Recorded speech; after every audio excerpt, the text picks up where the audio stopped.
Let's go over a quick timeline of our own Great Depression style events that are happening right now. And with some recent banking failures in the industry, we need to pay attention and be prepared for what will likely happen here in the near future. So, First Republic Bank is expected to be seized by the federal government at any point in time. And that event spawned the creation of this video because things that are happening right now emulate the events of the Great Depression quite a bit. And we'll discuss that further here in the video. Now, first off, Silicon Valley Bank collapsed on March 10th of this year. They were the first bank to fail and kind of get this whole thing started. Then 2 days later, Signature Bank out of New York also collapsed on March 12th, okay? Right after that, we had Credit Suisse Bank start to fall apart, and then they were acquired by UBS, which is Union Bank of Switzerland, on March 19th. So a lot of things happened within the span of a week. And then there was a cool down period, and I want you to remember this because it's important for the rest of the timeline when we compare what's happening right now to what happened during the Great Depression, okay?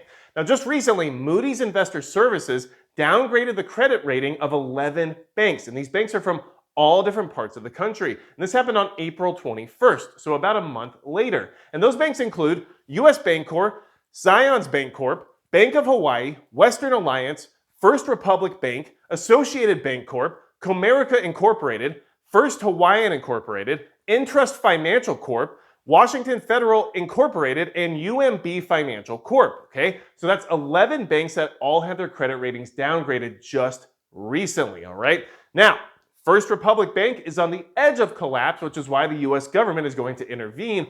And that news is coming out right now on April 26th.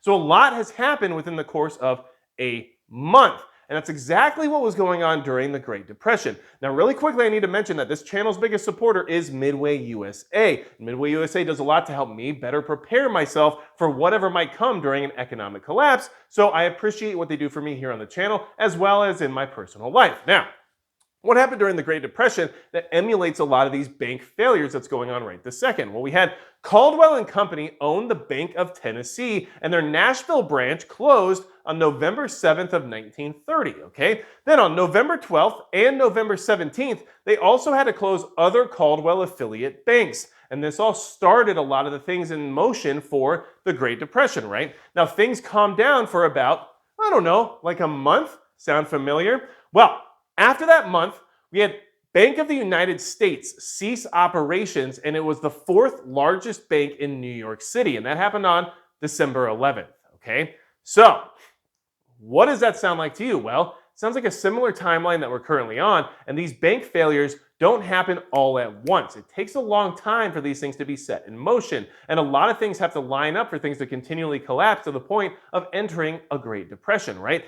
And just so you're aware, what should you prepare for with all these things happening and this similar emulation occurring right now as to what happened back then in the 1930s? Well, 3 years after the United States Bank, or the Bank of the United States ceased operations in New York, right? 3 years later, January 30th, 1934, the Gold Reserve Act was put into place, which prohibited the private ownership of gold, right? So all it took was 3 years from what's happening right now, back then, to have the government step in and say you can no longer privately own gold assets, right?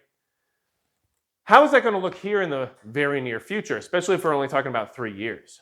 These are things I want you to consider. I wanted to bring this information to the forefront in a quick fashion so you had a little bit to think about and to give you some ideas of historical reference that shows what kind of a path we're currently on. And not only is it likely for the government to step in and say whether or not you can have private ownership of certain assets, but once everything goes digital, understand just how those assets will not be able to be accepted into the new system. So keep all those things in mind. If you have any questions for me at all, go to magicprepper.com. And besides that, that's going to be it for Magic Prepper.